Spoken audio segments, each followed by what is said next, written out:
नमस्कार आणि good morning मित्रांनो. तर आजचा आपला चौथा इतका बर्फ आहे. आम्ही सकाळी टाकलं तर बर्फ चिटकला आम्ही पडला. चौथा की पाचवा दिवस आजचा हो ए पा काय आजचा असेल ते. आमचा 11वा दिवस आहे. तर आज रेडी वगैरे झाले.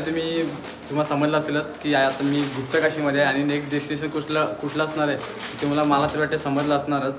तर त्यासाठी आता मी रेडी वगैरे झाले 10-10:30 वाजले आहेत. तर आता आमचं चेकआउट होतं आहे. तर आता मी निघतो आहे. तर हे बघा सर्व रेडी आहे, मस्त ट्रॅकिंग शूज वगैरे. आणि ट्रॅकिंग असणार म्हणजे तुम्ही कन्फर्म समजलं असणारच. तर आता चला निघूया, रेडी वगैरे झाले सर्व मस्त. तर आता गुप्तकाशीला आहात आपण. तर आता थोडंसं आपल्याला जायचं आहे ट्रेकिंगसाठी. तर चला कंटिन्यू राहा, बघूया आजचा ब्लॉग कसा होता इथं. आणि ह्या क्षणाची मी 2 वर्षापासून वाट बघतो मित्रांनो. आणि ते क्षण आज माझ्या डोळ्यासमोर आहेत मित्रांनो. तर आता खूप भारी वाटतंय. तर बघूया आज कसा एक्सपिरियन्स असणार आहे ते तुम्हालासुद्धा मी शेअर करणार आहे. तर त्यासाठी ब्लॉगवर जो कोण नवीन असाल त्यांनी सबस्क्राईब करून ठेवा. चलो भेटूया पुढे.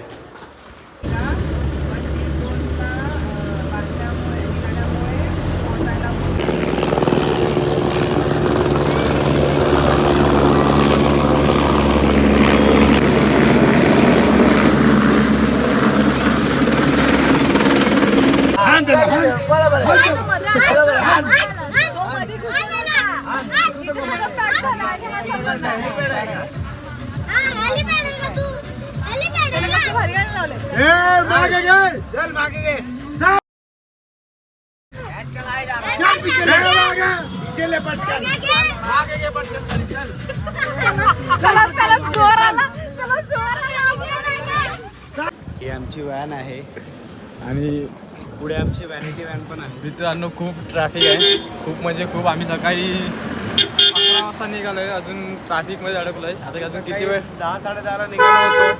अजून आम्ही पोहोचलेलो नाही आहे. अजून घाटामध्ये 3-4 किलोमीटर आहे इथून. गौरीकुंडच ना. हो, गौरीकुंडावरून मग आम्हाला पुढे जायचं आहे. गौरीकुंडावरून ट्रॅकिंग आम्ही रात्री रात्री चालू करू. रात्री फुल नाईट ट्रॅकिंग होणार आहे आमची. आणि खूप 16 तास वेटिंग आहे दर्शनासाठी.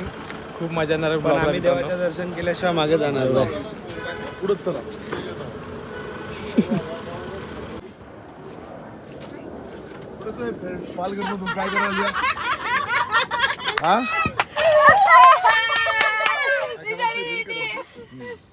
काय करायला करत होती ती ब्लॉग सगळ्या काल नको.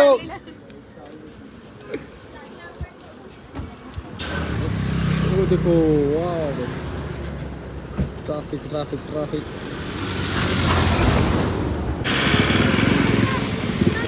काय बोलशील? आम्ही फायनली प्रयागराजला पोहोचलेलो आहोत. प्रयागराज काय सोनप्रयाग. तर मित्र आता आपण उतरलो सोनप्रयागमध्ये. तर आता इथून आपल्याला टॅक्सी करून जायचं आहे गौरीकुंडपर्यंत. तिथून आपला ट्रॅक चालू होणार आहे. तर आता बघूया आपला कसा एन्जॉयमेंट असणार आहे.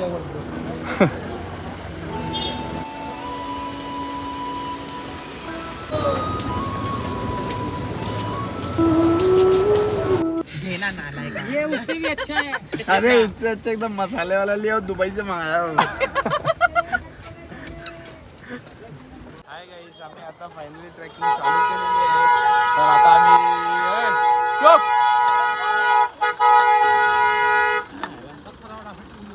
जस्ट आम्ही जीपमधून उतरलोय. काय पर पर्सन 50 रुपीज घेतात ते लोक. आता आम्ही गौरीकुंडला उतरलो. तर इथून आमची ट्रॅकिंग चालू होते आणि रात्रीचं आहे. आता एवढं काय तुम्हाला आणि थंडी पण फार आहे. काय दाखवता येणार नाही जास्त. जेवढं पण होईल तेवढं आपण दाखवायचा प्रयत्न करूया. काय बरोबर ना? यस, एकदम कारण बरोबर. रात्रीची वेळ आहे, काय जास्त आपल्याला दाखवता येणार नाही. चला तुम्ही सुद्धा कंटिन्यू राहा, एन्जॉय करा आमचा ब्लॉग. आणि खूप एक्सायटेड आहे मी तर बाबांच्या दर्शनासाठी. फुल पब्लिक आहे. फार म्हणजे बेफान आहे बघा, तुम्ही बघू शकता.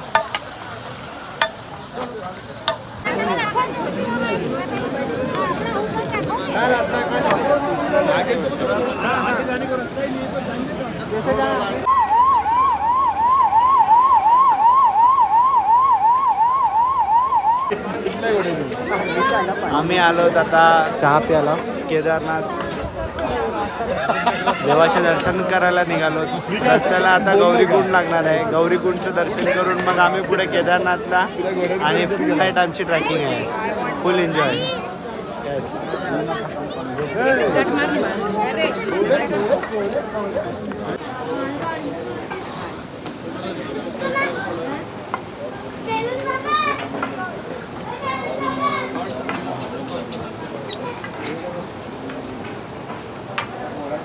पुढे घ्या ना ताईला. हे बघा काठी चोर. कौन है ये लोग? कहां से आते हैं ये? अशाच पद्धतीने आम्ही एका छोट्या स्टॉलवर बसलो होतो. त्या स्टॉलवर बसताना चहा पिलो. चहा पिऊन एक 30 रुपयाची फक्त काठी चोरी केलेली आहे. त्या चोराचं नाव आता मी सांगणार नाही. ठीक आहे, तुम्हाला समजेल. कॅप्शन मध्ये मी सांगेल.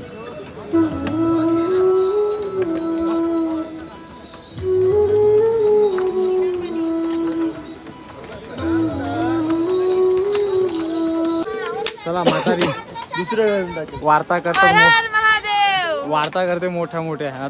आता आई मारते ती. हर हर.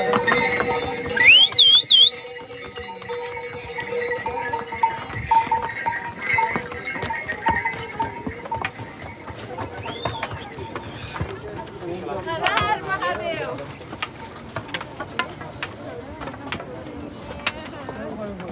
ढकललं. कोणी मी थोडी ढकलत तुला. मी ढकलत ना कोणाला. चल रे. अरे क्या.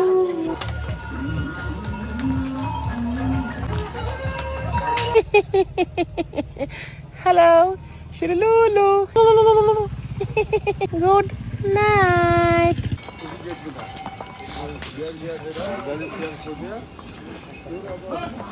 तर मित्रांनो सकाळचे बघा 4 वाजले झालेत. आम्ही अजूनपर्यंत पोचले नाही आहोत आणि खूप डेंजर ट्रॅकिंग आहे मित्रांनो.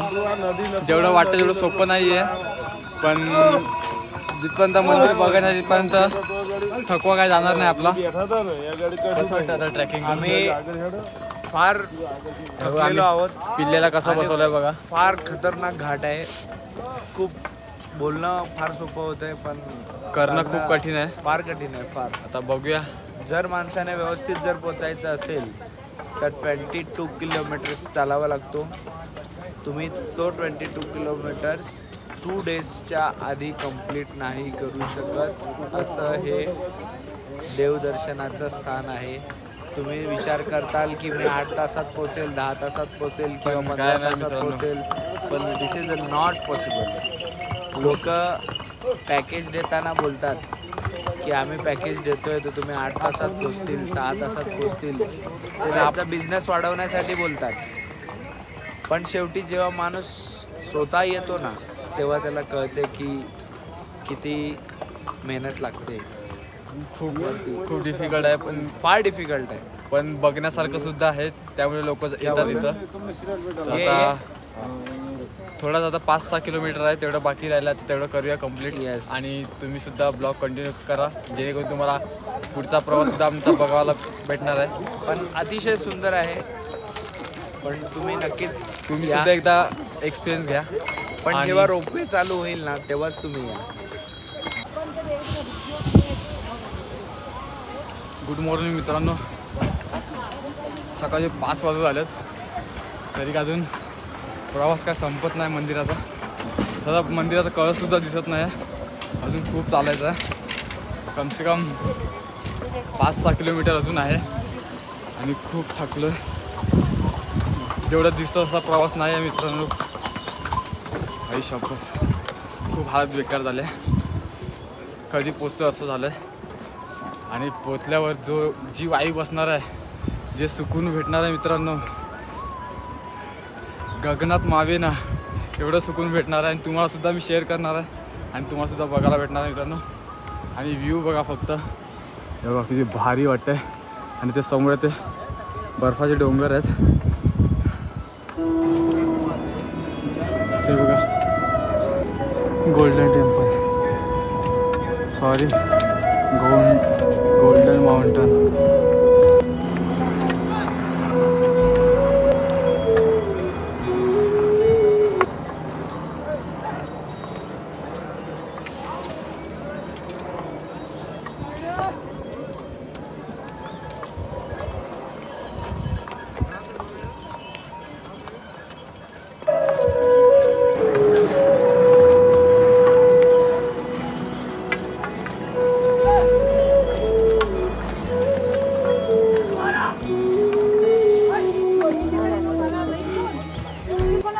तुम्ही संभाजीनगर. संभाजी म्हणजे आपण आपल्या महाराष्ट्रातल्याच आहेत आई. आई किती वाजल्यापासून तुम्ही चालताय?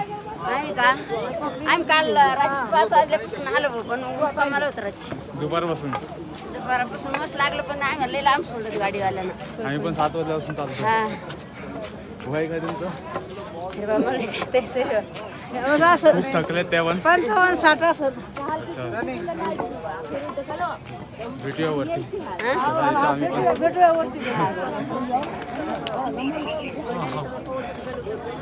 ते आई सुद्धा भेटले त्या महाराष्ट्रातल्याच आहेत आपल्या संभाजीनगरच्या. कॉल कर दी ना, ऊपर से आने में मेरे पास नेटवर्क नाही आहे. तो ते पण 4 वाजता निघालो, ते काहीतरी 4 की 5 वाजता संध्याकाळी आणि आम्ही 7 वाजता निघालो. एवढ्या वयस्कर असून सुद्धा त्या चालत आल्यात मित्रांनो. तुम्ही काय करता मग घरी बसून? तुम्ही सुद्धा एकदा नक्की विजिट करा. केदारनाथचा एक्सपिरियन्स नक्की घ्या, खूप भारी आहे. अजून तरी खूप बाकी आहे, तुम्हाला पुढे समजेलच. तर मित्रांनो आता 8 वाजल्यात आणि माझ्या पाठीचं बघा तुम्ही काय व्ह्यू आहे यार. हो माय गॉड, एक नंबर. आणि 4 किलोमीटर फक्त राहिलं आहे आणि आता मी 9-9:30पर्यंत पोचून जाऊ. तर दर्शनाचं बघू जरा, कारण बाकीची माणसं झोपून गेलेत. आता ते निघालेत की नाही तेवढं माहिती नाही मला. मी एकटाच चालत आलो आहे, बाकी आता कोण आल्यात की नाही मला माहिती नाही. बाकीची ती ताई होती, ते सुद्धा त्यांचं थोडं प्रॉब्लेम झाला तर ते घोड्यावर गेले. तर आता दादा सोबत शैली दादा, तो सुद्धा चालला थोडं घोड्यावर, त्यालासुद्धा जमत नाही. बाकीचं तर काय माहिती नाही मला त्यांचं कसं काय ते. पण मी एकटा चालत चालले. माझ्यासोबत पिल्ले आहे, पिल्ल्याला त्या याच्यात ठेवलं आहे. तर खूप भारी आहे एक्सपिरियन्स, खूप खतरनाक एक्सपिरियन्स. मी पहिल्यांदा हे सर्व एक्सपिरियन्स घेतो आहे, तर खूप भारी वाटतं आहे. तुम्हाला सुद्धा ब्लॉग आवडला असेल तर मित्रांनो प्लीज कमेंट करून नक्की सांगा. आणि तुम्ही सुद्धा नक्की एकदा केदारनाथ दर्शन नक्की करा. पण थोडी बॉडीला खूप पेनिंग आहे, म्हणजे चालण्यात वगैरे चढ उतार खूप आहे, त्यामुळे खूप पेनिंग वगैरे खूप होतं. पण तरी पण तुम्ही एकदा प्लीज एक्सपिरियन्स घ्या, नक्की घ्या आणि आपल्या भोलेबाबाचं दर्शन घ्या.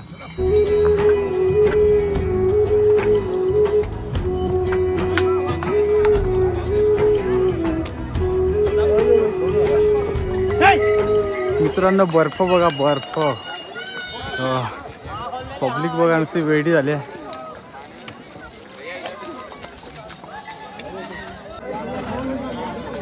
तर मित्रांनो 9 वाजल्यात आणि फायनली जस्ट पोहोचलो आहे आपण.